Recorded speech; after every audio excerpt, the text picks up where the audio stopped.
Достар, үй салғанда ешқашан жасалмайтын қателік. Қараңыздар, бізде кезекті объекті. Вроде үйдің бәрін өте әдемі жасаған, размерлі, барлығы дұрыс келіп тұр.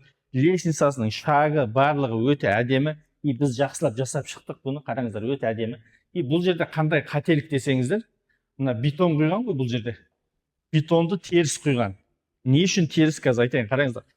Жалпы мына бірінші баспалдақ пен мына екінші баспалдақтың арасында 10 сантиметр орын болу керек. Себебі балясына қойған кезде сол жерде достық болу үшін. Енді бұл жерде көрдіңіздер ме, баляснаны мында қойса, мынаған тіреледі.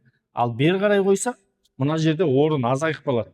Сондықтан осы бетонды құятын кезде немесе темірмен жасататын кезде қайткенде біз сияқты осының ағашын жасайтын жігіттерден жоқ дегенде шертжерін сыздыртып алу керек. Сол кезде өте әдемі лестница шығатын болады.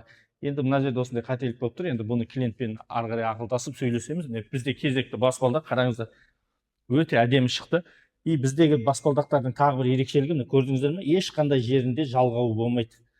Как целый ұқсап көрінеді. И краскасы де барлығы бірдей. Өте әдемі. Егер осындай сапалы баспалдақ керек болса, бізге хабарласыңдар. Площадкасының өзін қараңыздар, қалай жатыр. Ешқандай